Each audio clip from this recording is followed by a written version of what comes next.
Welcome back to the Munro Live podcast. Now, I'm Carl. I'm here with Scott, and today we're actually going to talk about each other. We're going to talk about some of our experiences in the automotive industry, some of our background, and where we see ourselves and where we see things going. So there is nothing really planned. There is nothing new. We have nothing to reveal other than our own stories and our own history. Absolutely. No, it's Way to sell it, Carl. Way to sell it. Beautiful, beautiful. No, sometimes, Carl, I always enjoy a candid conversation with you, sir. And obviously, for those who may not know, Carl and I go pretty far back. I had the distinct pleasure of going to school with Mr. Crittenden and being a fraternity brother. Obviously, we're coworkers now. We've shared some laughs and probably some tears at some point along the way. But no, I appreciate the opportunity, Carl. Thanks for having me on today. It's actually been 13 years. Yeah. Which seems crazy. That does seem a little bit crazy. I'm glad Carl's prepared today. You back calculated that. That's awesome. 13 years. That's a long time, man. I'm feeling old. But no, it's beautiful. Carl, this is my first time on the podcast. I know Eric said you're a veteran. And I was saying, like, I've never been on a podcast. I think someone was asking, have you ever been on a radio show? In terms of calling in something similar to this, I did call into a radio show once, several times, because I was trying to win tickets. I was in high school, and my wife was really excited about this band. And I hope you won't make me admit who the band was. It was not for me, but she wanted to win tickets, and I was hoping to catch her favor or whatever. And I was calling this channel to try and win tickets. I never won them, but I did feverishly call in. About 20 years ago, I called into NPR's Car Talk. They called me back to be on the show. They had set up the time for our conversation because they set all that up in advance. And I had just gotten a new job. And it was 2 hours into my first shift in a new job. So I had to call him back and turn it down. I was so disappointed because I really wanted to be on Car Talk. So you were scheduled to be on it and it never happened? Yep. So, okay, that is an interesting segue from the standpoint that 20 years ago. So you have been in the car arena then probably for presumably at least that long. And I know it's interesting. I think sometimes I meet folks, and whether it's like they've seen videos or I'm just talking about stuff or what I do for work, I think a lot of people assume that I've just been like a quote car person my whole life. But for me, that definitely wasn't the case. I was like, I don't know, at times, sometimes I still feel like I have a lot to learn, but I started off like young, not really being totally into cars and kind of having to build that over time. And I'm sure we'll get into that. But how about like for you? I guess, were you like out of the womb? Were you always interested in cars, or like growing up? What kind of got you into automotive or engineering or any of that? No. As a matter of fact, I was dead set against it. Okay. I am a fourth generation automotive worker. My great grandmother worked for EC. Okay. I mean, back pre-World War II. I had seen all of those people, my great-grandparents, my grandparents' generation, a few from my parents' generation, and I did not want to be part of it all. Now, amongst all of them, only one of them was a salary engineer. All the rest were hourly assembly line workers, union members. I saw all of that, and I hated all of that. So I did not want any part of it. Sure. So for me, I mean, after done with high school, kind of trying to figure out what I wanted to do, working a bunch of different jobs. Mm-hmm. Two situations got me into engineering. So the first one, I was working at Home Depot, and there was this kid, he got hired to work in the electrical department. And one day I went back into the break room, and he was sitting at a table doing homework. Okay. He was actually a Kettering student. Okay. But he worked at Home Depot. I'm like, okay. And seeing him encouraged me to go back to school. Mm-hmm. But I didn't know what I wanted to do. Okay. Well, I was a Kibbs workshop captain for Home Depot. Okay. And there was this little boy who unfortunately was missing an arm. Okay. I believe his name was Caleb. And I would help him work on his projects. And it's kind of funny, like, I'll hold the nail, you swing the hammer. That is brave, man. Well, once you realize that little kids really don't swing that hard, Sure. yeah, they can snap my fingers. That's fine. I had a similar incident one time manually holding a piñata at a kid's birthday party, and I think I nearly lost an arm. So that's brave of you. I'm glad you made it through the hammer episode. So seeing him, he came in one day and he had gotten his first artificial arm. Okay. And he wanted to show me how it would work, and he was picking up some things. And he was so excited about this artificial arm. And that's when I kind of decided that that's what I wanted to do. I wanted to work in biofield, and I thought I wanted to work in prosthetics. Okay. But then I looked up the market for prosthetics. And basically the base patent for an artificial arm has been the same patent since like 1919.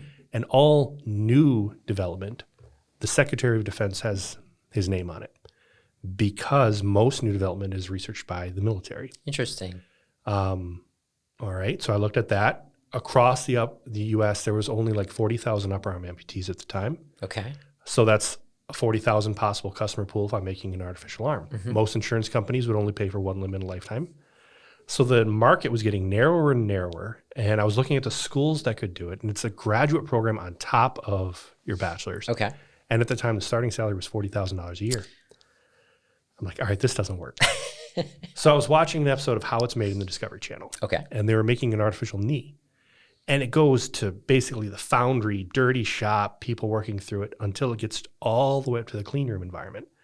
And they're sealing the packaging, sterilizing it. I'm like, there's a much bigger market for that. Sure. I could still be in bio. So the company's name on the label was Biomet. I'm familiar. Well, what I had found out was I had decided to go down that path, took a bunch of courses, transferred to Kettering myself. And Dane Miller, who the Miller Labs from Kettering are named after, turns out he was the founder of Biomet. So How It's Made. Thank you. A How It's Made episode talking about his business is what got me to the school to work and study in the labs that he paid for. So, all right, I want to be in medical, but so hard to find a job. Yeah. Automotive is just too easy in Michigan. I did not apply for one automotive company, but they reached out to me.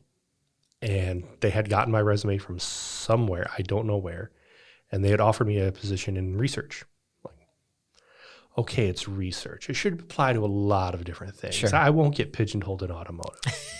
I got pigeonholed in automotive. And as way leads on the way, I'm very, very happy. Sure. I found out that it didn't matter what I thought I wanted to do. I'll find enjoyment in whatever I am doing. And I kind of go into the weeds in a lot of the little things that I get interested in.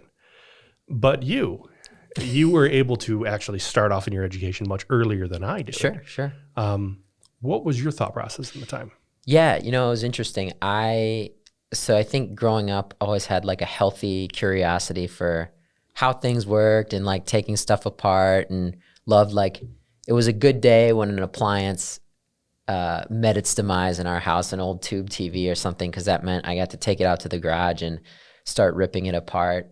And I think I kind of I guess math and science were probably areas that were more interesting to me, but and so that kind of gloved, I guess, decently well with thoughts towards engineering in the first place. But I was actually at one point pretty set on going down like an architecture path, and it was kind of maybe fortunate or unfortunate timing. I don't really know which, but like when I was looking at going to school for an undergrad degree and looking at different programs and looking at, future job prospects beyond that, it was like I graduated in 2009, which was like, Great Recession sort of timing, and like everyone's foreclosing on their houses and not much new construction's happening. And so it didn't maybe seem like a super promising time to get into architecture. And I guess a lot of industries were struggling then, but I think engineering for me, the engineering part always seemed like it fit with just like my interests and where I kind of excelled academically.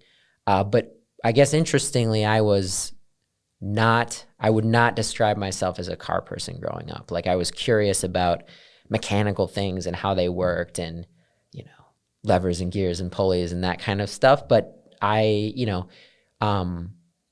was not like a gearhead. I wouldn't describe it that way. And so it was interesting. It was a pretty seemingly natural progression for me to go into engineering.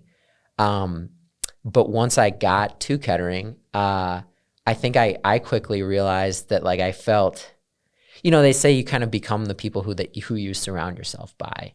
And that can be good or that can be bad. But I think in an environment where, especially like you said, in the Metro Detroit area, so much of an automotive presence, Kettering is renowned for it, being a co-op school, right? Where you're getting on-the-job experience and academic experience at the same time. So many of those partnerships and what people do tend to be automotive suppliers. Interestingly, much like you, so my dad, he has always been in the automotive industry. He actually was a mechanical engineer. My mom was as well. They were both in the automotive industry. I think my dad actually initially tried to steer me away from automotive because he felt like it was, certainly it had its advantages and he was grateful to the industry for everything that it had done for our family. But it was just, he didn't want me to get pigeonholed into automotive either. And so he sort of encouraged me to explore other things. I too was going down kind of a biomechanical path at one point. But I guess ironically, just being surrounded by people who were interested in automotive, had car projects, talked about cars, were just curious, and those things worked for car companies. I just started organically to get more interested. And I think at some point was just beginning to feel like, I don't know if inadequate's the right word to use, but just I was envious of not having enough knowledge about these things that my friends were interested in. And I think the straw that broke the camel's back for me was my girlfriend at the time, who is now my wife, Katie. Her family had a huge history in automotive, going back several generations, and they were all into, they owned a car dealership, and they had different automotive projects always going on. And to the extent that they were into racing, and Katie, my wife, and her brother and her dad and their friends, they actually did racing on the track at Waterford Hills. It's the SCCA stuff. So I was dating my now wife, who at the time was my girlfriend, and she was a race car driver. And I'm going out to the track and watching her race around this track and do all this cool stuff. And I was just man, if I'm gonna be seen with Katie and hang with her family and kind of embrace this engineering life, I was man, I gotta up my game. I gotta get into this. And so I think it maybe around my freshman or sophomore year of college was when I became interested in cars and automotive. And then for me, taking the plunge was, okay, I'm going to buy a car that doesn't run and try and figure out why it's not running and get it going. And I was goaded into it by several friends who were yeah, you should. Oh yeah, you totally. And there was a Volkswagen Golf TDI, little turbo diesel platform. It was 2000, a silver 4-door. Found it on Craigslist. I would say the ad was a little bit disingenuous in how it made it seem like it was no big deal and it could just be right on the road. Eventually, I found out that it was more of a big deal than they pitched it as, but I remember getting a short-term loan from my parents to buy a non-running car. And I remember sitting down with my parents and being guys, I think I want to get this car. I'm going to work on it in the garage. And just as I'm a parent now, and I think this is something I aspire to be, but supportive of your kids, even if it's maybe a little crazy. I really had no knowledge or ability or experience or knack for working on stuff, but bless their hearts, they were just okay, what are your plans? Is someone going to help you work on this? And I didn't, I guess I just had bright-eyed, bushy-tailed ambition, and Dad had a garage that I could put it in and some tools, and my mom was super supportive, and so they gave me a little loan. I think I spent $2,500, towed this thing home, got it in the garage, and started trying to figure out what was wrong with it. And that was the first plunge into really diagnosing an automotive issue, and kind of took off from there. I became really into buying pretty crappy cars that always needed work on them, and being a poor college student, like always finding an excuse to work on them and try and save a buck. So it was like, I would say, interestingly, I was like, for most of my life, had no interest in automotive until like, I guess about the midpoint, then became very interested in it. And I guess it's just a testament. If anyone's watching this and is like tangentially interested, but feel like they are too far behind or can't get caught up, I was a late bloomer. And now, you know, automotive has become a pretty big part of my life and part of my career and professional and personal interests. And it's interesting. If you're motivated and interested enough to pursue some of it, there's so much out there. And I can remember like automotive forums were just huge for me. I bought this Volkswagen, and Volkswagen people love talking about their cars. I don't know if it's because they are perpetually needing repair or they don't work that well. I've heard Volkswagen turning regular people into mechanics since 1918. And I guess that sort of proved to be true for me, like getting that little Golf that had 250,000 miles on it when I bought it. So it was definitely seasoned and needed plenty of work. But yeah, it's kind of the spark that set it off. And if you're willing to jump in and get your hands dirty, I'm a big believer that there's nothing that you can't learn if you're just willing to put in the time. So yeah, it was a weird, non-traditional, like from the cradle path, but through friends and eventually the not implicit, but like maybe implied little pressure, productive pressure from my girlfriend and her family. I think I wanted to be perceived as cool, so it got me interested, and then it kind of took on a life of its own. So I'd started, of course, just because I could only afford in the beginning very inexpensive cars. Mm-hmm. In 2002 was when I bought my first car. Okay. I paid $800 for it. My man. And fixed it up a little bit, drove it all the way to Oklahoma for college and back on an $800 car. Nice. So of course, becoming mechanically inclined or learning cars was just a necessity for driving an $800 car across the country. So that car ended up seizing the motor, and then I bought a $300 car. This is about 2005. Okay.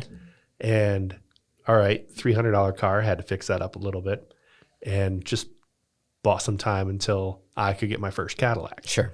The first in a long line of prestigious caddies. So More to come on that, right? Well, you remember how that car died. It had 250,000 miles on it as well. Was that the one that gave up the ghost in Florida? Was it Florida? Yeah. Yes. Yeah. We were on a spring break trip. Yes. Three guys in my car driving down to Florida, second day, transmission blew. Got towed. It was so funny. I asked the guys, do you just want to sleep in the car tonight? Call a tow truck in the morning. Do you want to call a tow truck tonight? I'll go ahead and pay for a hotel room. We decided to call the tow truck then. Mm-hmm. The guy shows up, gets out of the truck. Of course, it's all dark. We're underneath a street lamp. His headlights are pointing at us. He starts walking. As he gets closer, notices that he's in a tank top T-shirt, and the headlights are glistening through his back and shoulder hair as he's walking up. Goes, hello, Mr. Carl. My name is Constantine. Like, okay, yeah. So Constantine just rescued me on the side of the road. That's awesome. Got towed back into a little town. He dropped the car off in the street in front of a repair shop. So went to the repair shop the next day, asked him, he goes, it's going to be $1,800 for the repair. I'm like, okay, cool. Can't do it for 2 weeks. Ideal when you're on a less than 1 week trip, right? Yeah. So he says, I have to know by 1 o'clock. So I walked down to a Ford dealership, bought another car. Not the best way to buy a brand new car. Sure. Yeah. They kind of had you in a position of vulnerability there. Drove back to my car, which is still sitting in the street. Got all of our luggage out of it. I threw the keys in the driver's seat and then continued on the vacation. Left the car there. They were going to send someone to tow it, clean it up. But that was kind of funny. Anyone who has a strong opinion about a car brand, in my opinion, you think you love such a certain brand. Every one of those is basically the same thing as a bad relationship. Now, this is why I say that. I'm intrigued. I loved that Cadillac. But when it finally let me down and I decided that I was going to be going away from it, I could now see all of the things that were wrong with it that my friends or other people would point out that I was giving rose-colored glasses of and saying, no, that's not a problem. That's not a problem. Once I'm driving away, I'm like, yeah, you know what? That was costing me a lot of money. Yeah, that had rusted through there, that blah, blah, blah, blah. I don't care what vehicle you have. All of them have problems. That's And true. everyone treats it as, again, a bad relationship. You don't see the things that other people see, and you're going to defend it until something happens. And then you start to realize where those detractions are. That's fair. Yeah, I would say I've had, if justifying a car's poor performance is equivalent to a bad relationship, then I've had myriad bad relationships over the years. I think I sat down and tallied it up, and this is going to sound silly or maybe pretentious, but I'll qualify it in a second. I think I've owned something like almost 30 different vehicles, but most of those have been very, very cheap vehicles. Like numerous have costed less than $1,000. Many didn't run either before or after I got them. And I was like, I've traded vehicles. I was just interested in trying different stuff out. So, you know, different brands to kind of get some of those experiences. But yeah, I would say not everyone has maybe experienced the phenomenon of being on the side of the road with a car that has let you down. And it is a humbling experience, but I think it's like a character building experience. You know, I've been in that situation a few times, and it's like purely by choice, I guess, because I would choose to take on these projects and do these things and be interested in these quirky cars that were like, you know, the only way I could afford it was to get one that was totally whopped out with miles and, you know, on its last leg.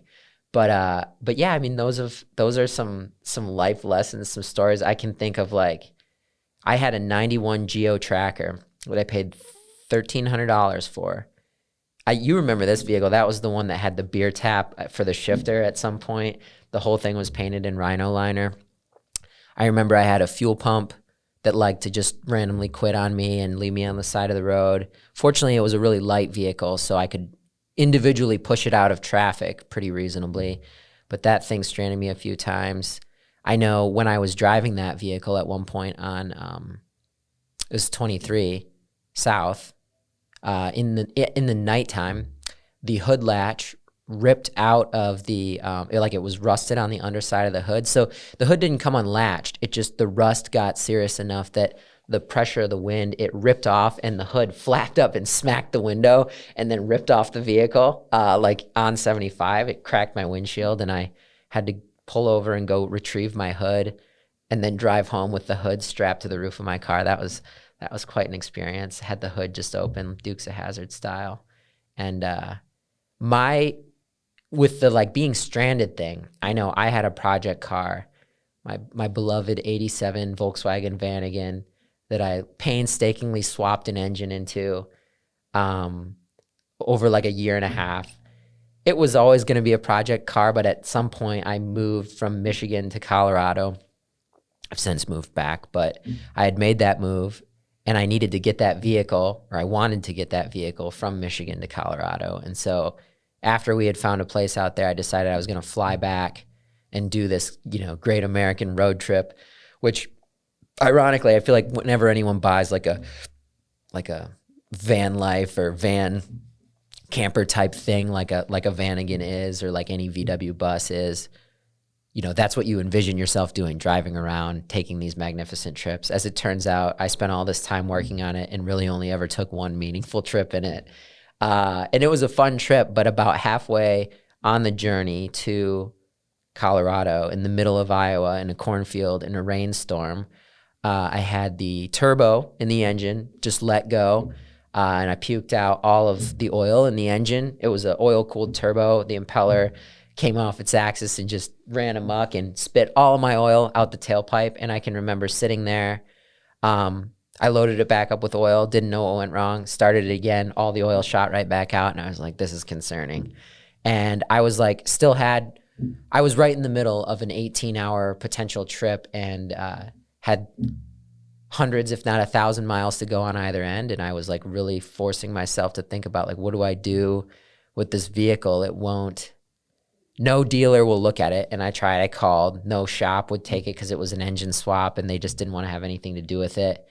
And so I was literally like, do I just leave it on the side of the road with the keys and just say like, free to whoever finds it, and then fly home. Like, do I light it on fire? I don't even know. Like, how do you, if an owner wants to just willingly abandon a vehicle, what do you do? Like, without incurring costs? So anyways, like, I was like at the end of my rope and just decided like, well, I guess I can try and see if I could find a way to fix this thing to finish this trip. So it ended up, I blew the turbo and I had to swap a turbo, but to swap a turbo, I had to get a turbo, and on a engine that was over 20 years old, they didn't make the parts anymore, and I could only find a reman one.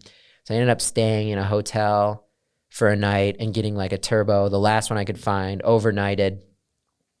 I found a random guy through calling around that was a Volkswagen enthusiast who let me use his tools and park it in front of his house, but he was like 40 miles away. So I had to use AAA to tow my incapacitated vehicle to the house of a stranger whom I had never met, so that I could meet him and hopefully he would honor the promise to let me work on this car.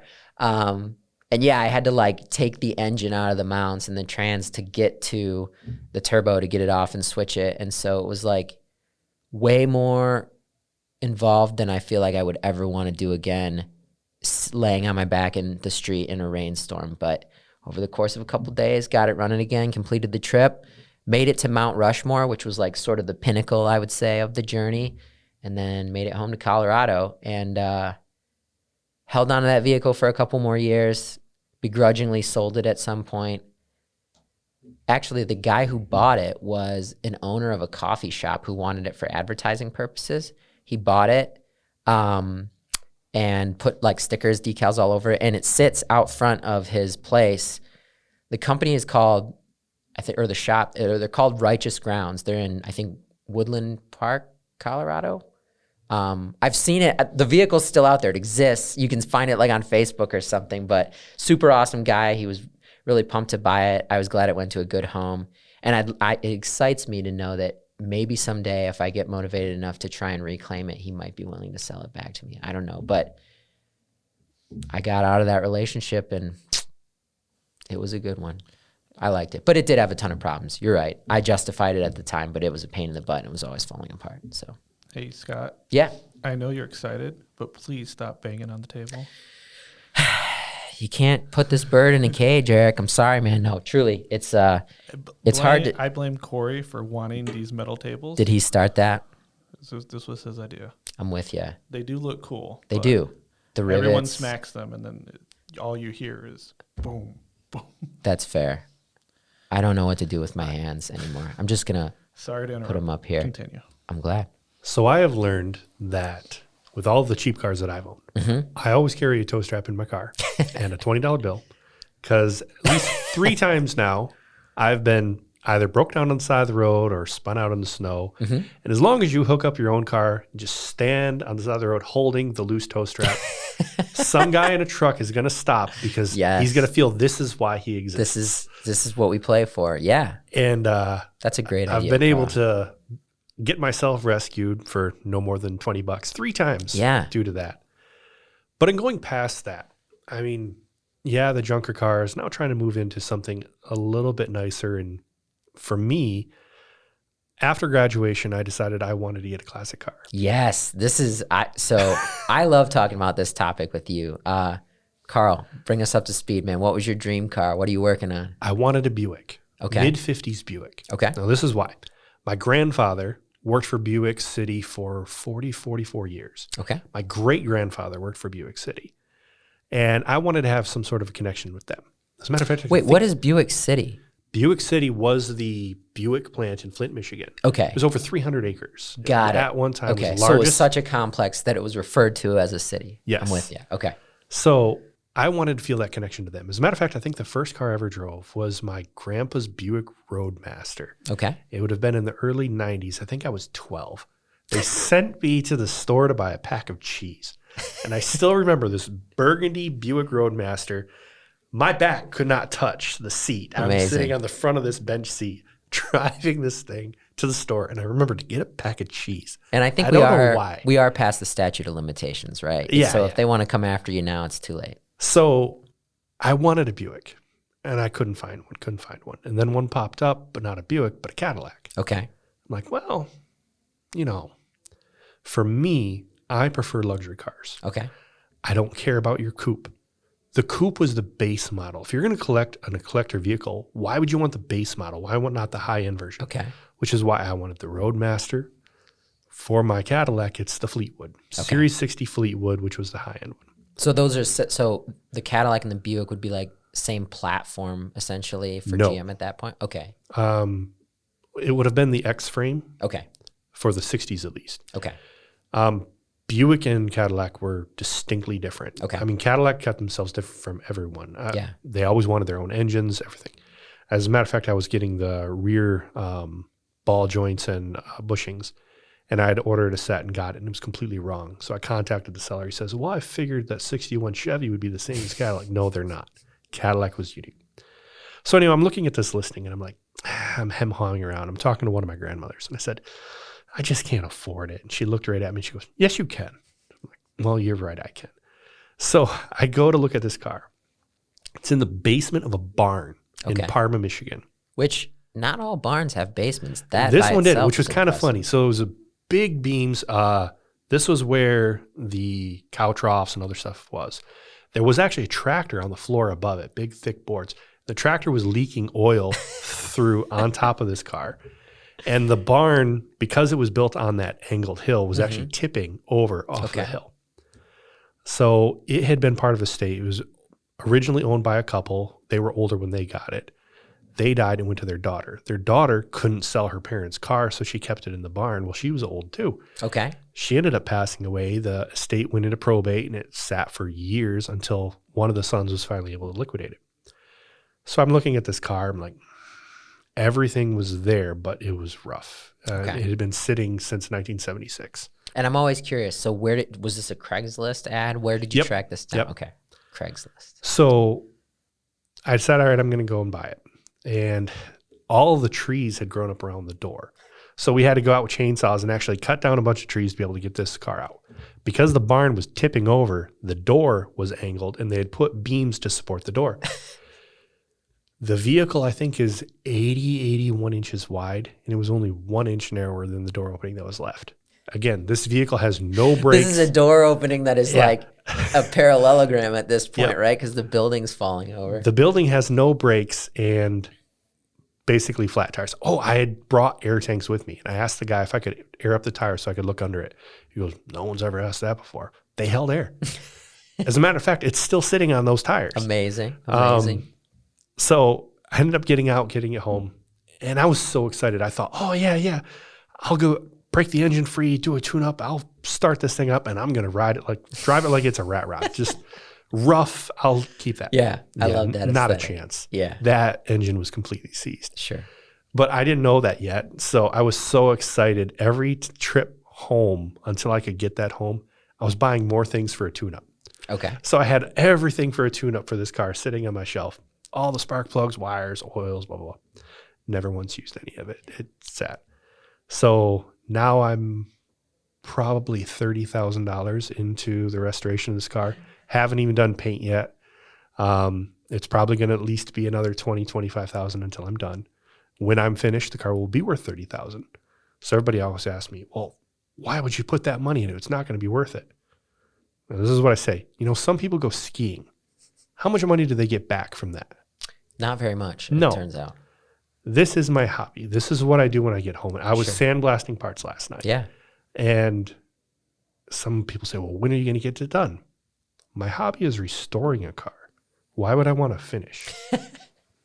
Well, yeah, and for those like listening to, and I have the benefit of having talked with Carl about this before, but I know like you take the restoration effort to a whole new process, like where one person might purchase a replacement, like new old stock chrome piece or something.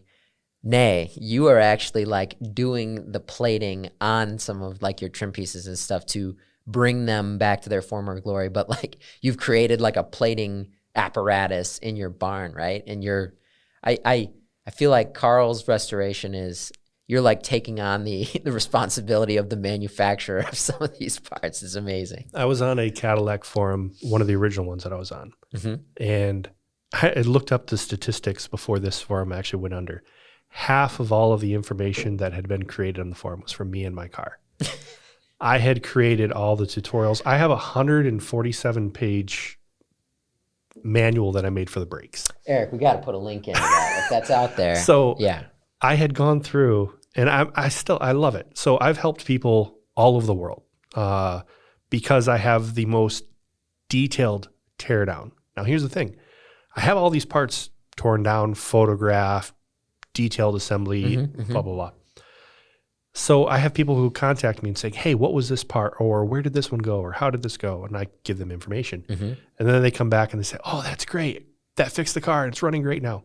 I've never driven this car. Yeah. That's what I was going to say. I've never driven a classic Cadillac. So someday I will. There is some irony there. But now I did get my Buick. I'm not done with the Cadillac yet, but a 52 Buick Roadmaster came up. Okay. And I decided, all right, I'll just stock that away Pull the I'm trying to do my trigger. Buick. All right. So now that we're in automotive and we're in basically a renaissance for electric vehicles. And interesting that you call it a renaissance because that is accurate. Most people, I don't think, realize that. Yep. So of course I have to think about, well, how do I turn one of these classic cars into an electric vehicle? The Cadillac can't be done. Because of the X frame, the X acts as a backbone, sits through the center tunnel, and the entire floor of the vehicle is basically the lowest point of the vehicle. Okay. There's nothing underneath it before the ground. So there's no room there. Very sleek, very low vehicle. But the 52 Buick has a lot of dead space. And I thought I'd have room for batteries. I could get an electric crate motor. I've even thought of some of the vehicles that we tear down here, we have extra parts, and we sell these parts. Yeah. At least the ones that are still complete. Sure. There's not a lot that we go through that are still complete because we tear them all completely down. We do them. They're usually pretty out of commish by the time we finish one. But So I thought, all right, the Buick would be a candidate, and that would be the next one. I probably won't be able to get to it for 7 years anyway. sure. But one of the whole reasons for the Buick was because I wanted a Fireball straight 8 engine. Okay. I don't want to lose that engine. Sure. So So you're going to swap that into a lawnmower and then electrify the Buick. probably not. So I'm thinking now, it's like, okay, by the time I finish the Cadillac, I'll get started in the Buick. By the time I get started in the Buick, I got to think of the next vehicle, the next platform that I will turn into an electric vehicle. Yeah. Now, I know Ford has made a crate engine available for electric vehicles. Yeah. I've seen, it's funny. I've seen that. Like, I think GM has a similar version too that apparently has all the parts that you need. I've not known anyone who's actually done one of those conversions, but there are other companies too in the aftermarket that have sort of like these crate EV setups, and it's interesting to think about. I think you are at a time here where there's like even a lot of OEMs like are still getting their feet wet in electrification. There's just like a lot of uncertainty. I think batteries weird people out. But I definitely do think like there will still be hot rodding. There will still be people working on cars and doing car projects that are electrified. Oh, sorry. Was I tapping the table? No, it brings me to a question. Okay. You like to restore cars. Yeah. In 20 or 30 years, are people going to be able to restore electric cars, or is that like gone now? And that also ties into the next topic I want you guys to get into is like mechanics in the future. Like, Sure. With all the electric cars that are promised and coming out, like what's going to happen to mechanics? So restoring an electric car. Yeah. Yeah, it's possible. Yeah. Absolutely. There are some issues, however. So we know that some of the most complex systems, or at least the systems that we comment the most on, are the drive units, the batteries, and then the cooling system. Thermal management, sure. The cooling system, some of them, they just have hoses and hose clamps.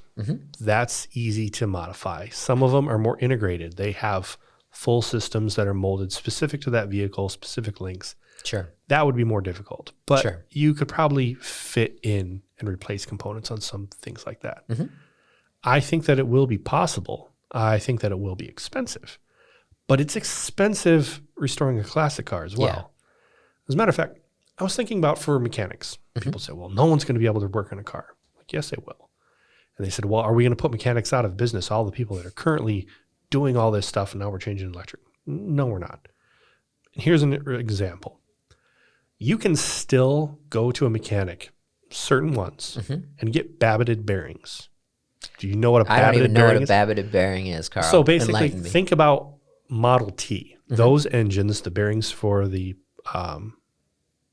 pistons and whatnot, they were actually cast in place. They were not separate off-the-shelf components that were snapped in there. There are still people that cast babbited bearings. Sure. And I thought it was actually kind of funny. Within the system that we have here at Munro, within Design Profit, I was looking through there and I was wanting to see a bunch of the different materials that we have access to. Babbitt is one of them. So I went to Sandy and I said, why do we still have Babbitt in our Design Profit when honestly this has not been used since the 20s or 30s? He goes, don't know. So there are still people who will Babbitt bearings. Sure. I just had my transmission rebuilt. My transmission is a Jetaway hydromatic transmission. Only certain people can work on those, and there's several of them. And they've been working on those transmissions since the 60s. Those people are still there. Now, is it a different skill that the people working on current vehicles will have to learn? Yes, but only for certain things.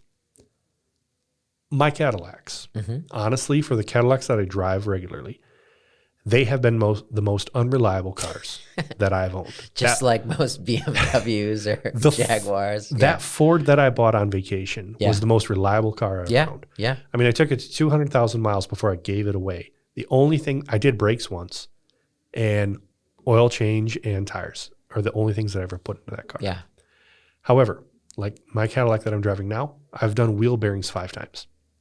And it's not because of the wheel bearing being bad. Only 2 wheel bearings went bad. It was because of a flake of a magnet for a sensor that throws off the traction control, the ABS, all of that, because that magnet breaks off. Well, guess what? A wheel bearing is still on an electric vehicle. People are going to have to do bearings. I spent nearly $3,000 on the suspension because it was that magnetic fluid suspension system. Really, really expensive. We still have struts. We still have shocks on an electric vehicle. There are many things that we are still going to have to pay for. And yes, there are certain things that are going away, but not all of them. No, yeah. I mean, you look at a vehicle and the total number of parts and all the systems, and like there's still an awful lot of purely mechanical and electromechanical systems on an EV. There's nothing inherent about an EV that makes it such that you couldn't restore it. I think people always like nostalgia or whatever it is that makes them want to put the effort in to restore something to how it was, at a time in their past that they remember. I mean, I think it's true, you have a reduction in moving parts and in the powertrain that leads to less, maybe there's not explosions going on in these pressurized cavities in an EV. So it's the amount of wear and consumption of fluids and stuff on some of these components, like it should have longer service intervals that would lead to less service. But I mean, to your point, right? There's people are still going to need wheel bearings and brakes, and yeah, people say I hear this a lot, and I would just like to clear the air on this. Brakes, EVs don't need brakes as often. Big qualifier there. The reason people say that, you can use regenerative braking, right, which is your electric motor spinning in reverse, acting as a generator to slow your vehicle down. And if you use regenerative braking, then yeah, it's slowing your vehicle down. It's actually helping your efficiency. But I know a lot of people don't like using the regen drive mode. They think it's weird because when they let off the accelerator, they start to slow down. And in most vehicles, they have like multiple modes of that, right? Or most EVs, you've probably seen it, like there's an eco, most aggressive, least aggressive. So I would say like an EV has the potential to go a lot farther with one set of brake pads, but it depends a lot on how you drive the vehicle. And if you use regen to its full capability, and if you don't, you can burn through brake pads just as easily as anyone. So I have an issue with regen on an electric vehicle just because of the length of my commute. Yeah. I spend so long on the freeway. Honestly, in my trip to work, I'm only on the accelerator half the time. The rest I'm coasting. But I can't coast with an electric vehicle with regen braking. I always have to be engaging that accelerator unless I'm using cruise control. Sure. I hate cruise control. just because I like to be in control. Maybe I'm a control freak. Yeah. I'm not sure. Carl control. Yeah. So it's like, I enjoy driving. Sure. I have a long commute. I enjoy driving. I hate the regenerative braking. So I'm not going to get that benefit. Yeah. But I don't have my foot on the accelerator half of my trip. Yeah. Yeah. It's interesting. I think about too, with people being concerned about mechanics and the skill sets and like what, if they're able to work on them, I would say like an interesting parallel you could think of, like, there were probably people that were worried, like when vehicles transition from like having carburetors to having electronic fuel injection, right? The way that you like, oh my gosh, there's a computer controlling how much air and spark are going into, and fuel are going into my internal combustion engine to make it run the way we want it to. And at that point, mechanics had to sort of level up their toolbox and their knowledge to get diagnostic, like, OBD2 things that they could plug in and read codes and things. But like, I don't know, maybe this is just like a simplified mindset or like a capitalist or free market thing, but it's just like, hey, if there's demand, it'll happen. Like, these cars are still going to need maintenance, and people, if there's a need out there for it, they're going to work to develop the skill sets. And yeah, it might change what you need to know a little bit, but at the end of the day, as we said, there's still a ton of mechanical parts in cars. You're still going to have, people are still going to have some fender benders. They're still going to need car repair in that sense, collision repair. There's, fans are going to need replacing and filters and this and that. Like, I don't know. I don't buy into the paranoia that like mechanics are going away anytime soon. I think that like maybe they're getting more complex perhaps, but some of this is not even tied to just it being an EV. Like, if you took someone from 1950 who was familiar working on internal combustion engines there and dropped them in the engine bay of a modern internal combustion car, they would think they were looking at an alien spaceship and wouldn't even know where to begin, right? So it's just, some of it is just getting familiar with the technology. I don't think it's as scary as people think, and with some training and some common sense, I think it'll be just fine. So when you say complex, a lot of that is not really complexity, but how tight we're packaging everything. That's true, yeah. So it's the difficulty of getting to components. Yeah. My 52 Buick, I mean, I'm a big guy. I know I'm a big guy. Yeah. I can fit in the engine bay with the engine in there and close the hood. There's plenty of room. I can take any component individually off of that vehicle without having to tear a bunch of other stuff apart. Yeah. Cadillac, not as much, but the Buick I could. Yeah. So we went from that, the excess, the dead space, to now those things are packed so tightly together. We tear down vehicles. We tear down a lot of vehicles. And sometimes we give ourselves a plan. We say, I want to remove this day, this day, this day. And then you look at it and you say, I'm going to have to reorganize this because I can't take this out until this happens or this happens or this happens. Yeah. So when we disassemble a vehicle, we don't have the burden of putting it back together. That is true. That is a but huge advantage that we have. I don't think too many people have actually disassembled an electric vehicle to the point that we have. Sure. Literally, every nut and bolt off, all the components off. Yeah. We've torn everything apart. Nor would you ever need to under any sort of normal circumstances, right? But yeah, I mean, I do think, and this goes not just for EVs, but just for vehicles in general, right? Software and the software-defined vehicle is something that more and more companies are embracing, right? Tesla is one of the first companies to really kind of go all in on that strategy. So, it doesn't, I mean, autonomy is an equally sort of important thing that is happening in automotive right now. I think about that as being interesting from the standpoint that, in the state of Michigan, and I love Michigan. I was born here, raised here, left here, came back here because I dig it. But we are extremely lax on what will allow on the road, right? There are so many cars that probably arguably are not street worthy or road worthy or safe that are just buzzing around. It's normal to see car parts littering the sides of the road. You can have as much rust as you want, whatever. It's just like, will it run? You could literally make a car out of wood, I think, and like register it in Michigan, and they wouldn't. There's no inspections. It's just like whatever, totally hands off. I do think that as we get more and more level, and hopefully the legislation catches up, right? But once we get like into that L3 or L4 territory for ADAS. Now, like for the vehicle to be safe, it's relying a lot on cameras and sensors and things that, like, if I have cameras in my fascia, I can't be driving around with no bumper on, right? Or I can't have these things be misaligned. And so I think that we may get to a point where I think potentially more disruptive for repair. Well, but maybe that's the new type of mechanic stuff. Like, it's like we have these really complex vision systems and systems of sensors that make the vehicles more safe so they can drive themselves. And maybe that's where all the displaced mechanics who used to wrench on engines, maybe they're now experts when it comes to positioning and calibrating cameras and stuff to keep vehicles safe in that way. So there's still, if anything, I think there's more. We're asking more and more of our vehicles, and there's plenty of challenging things that these vehicles are doing. There's going to need to be people to support them. And so I think, I'm optimistic about the future of the industry and what people will need to do on them. And further, I think there's this whole topic of, like, right, if we take autonomy and if we assume that we can get to a point where a car can drive itself, you think about what potential that opens up in terms of, your vehicle, that your daily driver, your Cadillac, what percentage of the time do you think you use that vehicle? How often is it stationary versus in motion?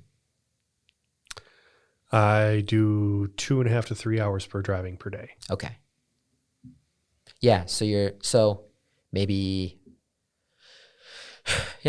10% of the time it's being driven. And that's more than most, I would say. Yeah. And so even in an optimistic case, that's 90% unutilized. If you have a car that can drive itself and you sort of take it the next logical step to say, we have Uber, but with no Uber drivers, right? I can dial up an app and the car will go to where it needs to go, pick someone up, do what it needs to do. You think about people maybe not purchasing as many cars, vehicles being used more as like a service or a subscription or whatever. The utilization of vehicles now goes up hugely, right? They can be driving 80% of the day maybe. And when that's happening, then you'll have, those wear items, the brake pads, the wheel bearings, the seals, the gaskets, the whatever, which all still exist in an EV. Those are going to be getting consumed at a faster rate and will need repaired, more frequently. So if anything, I think that I could see a future world where with autonomy, maybe there are fewer people are actually owning vehicles, but the vehicles are being consumed at a faster rate such that they're needing to be maintained at a more regular interval. Maybe it'll offset. So you said optimism a little bit Yes. ago. You said you're optimistic for the future. Yeah, what of things are course. going to be available? So just an interesting side note, going back to the classic vehicles. Okay. Because I've been involved in these groups, most of these guys are in their 70s. They want a 50, 60 vehicle just because they remember when they were kids. They feel this nostalgia. So nostalgia, there's a couple of different references to that. Some people say nostalgia is the enemy of progress, or nostalgia is the enemy of optimism. Okay. You can't be optimistic for the future if you always think that the best days are in the past. That's fair. So these guys, when we're talking, some of them really hate ethanol and fuel. Okay. Oh, we need to go back. This ethanol is just terrible. I'm like, okay, so you want to go back to ethanol and fuel. I know a few of them who hate the fact that we no longer have leaded fuel. And, oh man, they need that as a substitute. They want the leaded fuel. The engines ran so much better. They didn't knock so much more. Air conditioning, R12 Freon. Oh, that was the coldest AC I ever had. The new stuff is terrible, blah, blah, blah. So I think that is interesting in the fact that R12 Freon, leaded gasoline, who helped invent those? Charles Kettering. Mm-hmm, mm-hmm. Now, there's a quote from Kettering that I actually have that I use a lot. Mm-hmm. It's, my thoughts are on the future because that's where I'm going to spend the rest of my life. So Profound. He's showing optimism for the future. Mm-hmm. But yet two of the things that he invented, which we consider hazardous today, terrible products today, we're getting rid of them today. I believe he would have been all for getting rid of those and changing to something new, progressing forward. But yet I still have those old guys in these classic car groups that, oh, I missed that. I missed that R12 Freon. I missed that leaded gasoline. I think that's kind of interesting. I am optimistic. Yeah. I enjoy the classic cars just because I like the challenge. Yes, I like looking at them. That's nice. I don't think that they're great cars. Objectively, classic cars are worse by every single metric than vehicles today. Other than design, which is purely a subjective measure anyway. The steel. I have all these guys saying, oh, those big, thick bodies. No, that was great steel. No, it wasn't. It was horribly ductile.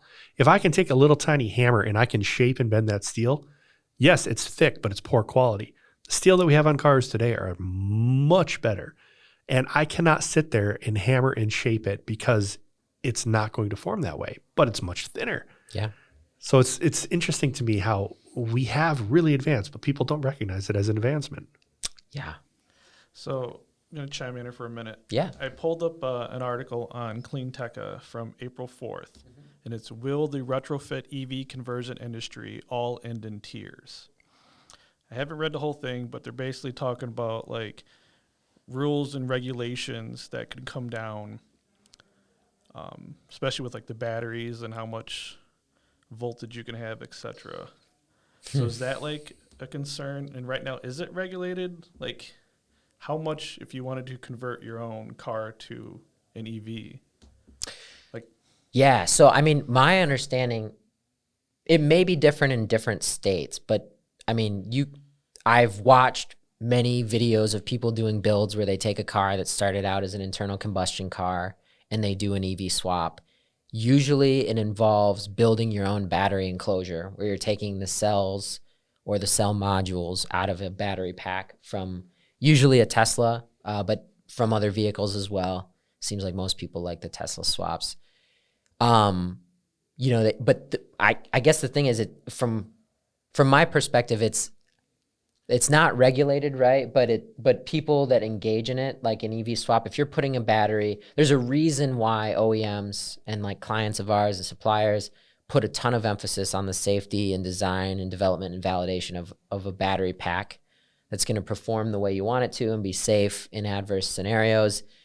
Anyone who's sort of hot rodding an EV and building their own battery pack, you might get it to run, but like you're sort of having to take a giant risk on the safety and the thermal. Yeah, it's basically events. what the article is talking about, and it's referencing the UK.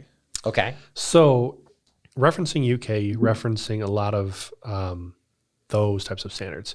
In the US, our standards are FMVSS.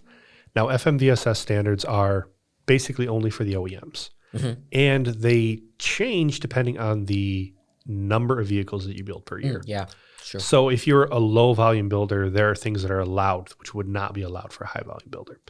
The home builder in the US, FMVSS standards do not apply to them. But on a lot of classic vehicles, I know some people that I've helped some people in New Zealand and some other countries with their classic cars. Everything has to be basically stock in order for them to get them registered. So I knew some that even things that we would assume that you're changing for safety, like if I had a classic car that had a single zone brake system, and they want to go to a dual zone. Well, the dual zone did not originally come in the vehicle. They will not pass it. Interesting. Which is, I thought it was too. So I've talked to them about a lot of people that want to take a carbureted engine, they want to change it to fuel injection. Well, that change almost makes them no longer applicable. Yeah. So in the US, we have FMVSS. In Europe, they have the ECE standards. Mm-hmm. Now, I don't know the intricacies about ECE standards for low volume builds. I know ECE standards for interiors, of course, and there are differences between ECE and FMVSS on what will and will not be allowed for certain fine details. So I would say that if I was trying to convert a classic car or rebuild a car that had a gas engine changing to electric, I can see some of those countries that have strict rules would not allow that. But in the U.S. and especially here in Michigan, that doesn't matter. I feel like it's such a small percentage of the population that has any inclination to even want to do this. But I mean, I don't think in the U.S. that will be a barrier. It, again, much like we're saying, working on it, it requires different skill sets. Like you need to be aware of all the different high voltage monuments and what needs to be there. But much like how I got into cars in the first place, there are the pioneers on the forums who've done it. And I mean, I've seen plenty of people. I know actually Rich Rebuilds had like a really good kind of high level summary of, hey, you want to do an EV swap? Here's what you'll need. Here's about what it'll cost. I think it's got a video out there. And Shout out to Rich, friend of the channel. yeah. Gotta get him on the pod. Rich, I think Sandy saw this car in person, Corey did as well. One of the most interesting like anti-EV swap. Not that he's anti-EV, right, at all, but he V8 swapped a Tesla, which is just makes me smile for sure. Just because you can, or he could. But that was, I mean, if you look into that, like he ended up having to basically re-engineer, maybe loosely, like refabricate the body in white to accommodate a tunnel and stuff that was absent on the car. So I don't know. Hot rodding is always brought with it, I think, an element of uncertainty and danger. I don't know, excitement, whatever. It's no one builds a hot rod for it to be like, I don't think super practical or reliable. They're always kind of like a rolling ball of chaos. So people will do it. I'm not worried about that. All right, we are at an hour, so let's wrap it up. What would you like to close with? Do you have a topic? Well, the topic is all these cars you worked on. What has been your favorite and what has been the most challenging? For like personal car projects? Personal car projects. You have me beat on volume. I might have you beat on in-depthness. Sure. Yeah. Oh, unquestionably. I would say, well, just to throw in a different one, maybe a fun one that you're aware of. I had this is just going to be a random car project. I don't know that it was maybe the most challenging, but it was. I one time bought a giant cargo van for $424. $424 instead of $425 because when I went to buy it, I had to count out quarters. I had undercalculated, or I somehow didn't have enough money, and I had to go in the cup holder and get out. And I was counting up the last bit in coins, and the guy was just like, "You can just take the car."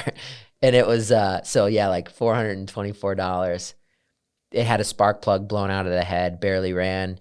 Got it running, and we decided to, for like a recruitment event for our fraternity, basically do like a pimp my van type style thing where we just did all these ridiculous modifications to it, inclusive of painting it like a giant blue bull and putting an observation dome through the roof and building a wooden spoiler, installing makeshift furniture on the inside, putting in laser lights, some sort of leopard print theme. It was wild. None of it was the long a good idea on it.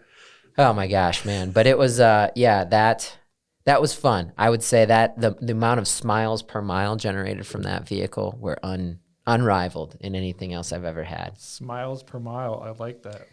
Let's coin I did not come up with that, but it's, you would stop at the gas station and people would like want to take pictures with it. That's when you know you've accomplished something either ridiculous or cool. I'll try and get you a picture of that, Eric, because it was fully ridiculous, that vehicle. I sometimes wonder, I look up at the moon and see, does it exist somewhere out there? I did have to get rid of it because it was too ridiculous. Yes, it was too noticeable. Yeah. Essentially, extenuating circumstances led to a scenario where the fact that it was recognizable was going to be problematic. So I had to send it on down the road to someone else. And hopefully they didn't get into trouble because they had that noticeable vehicle. But I can guarantee there is no other vehicle that looks just like that one out there in the world. That was an interesting one. Still remember that. You got it. What did it say? It was a white van, said industrial equipment on the side of it. Yes, very generic name. Then you painted flames on it first. Yep. It had a nice flame paint job originally, and then eventually it became a giant blue bull or ox. It was wild. We had a ring on the front end, the bull horns, the observation. Mm-hmm. What was it? A 2x10 spoiler on it? Yes.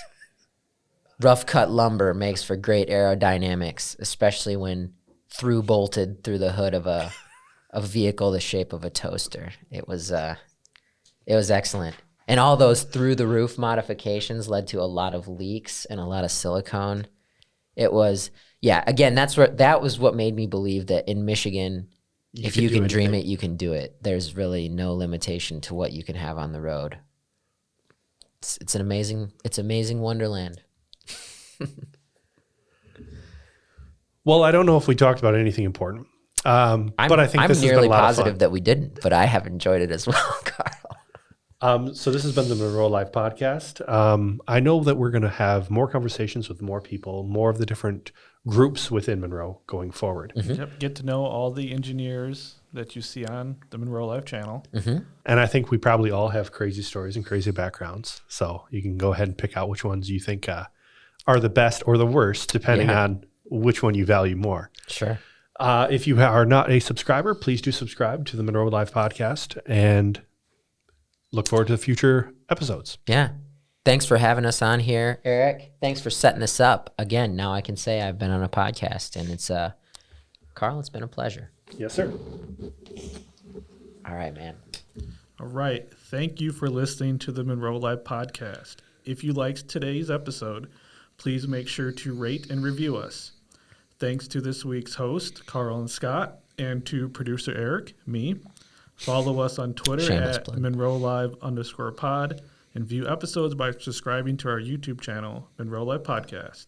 Thanks, and see you next time.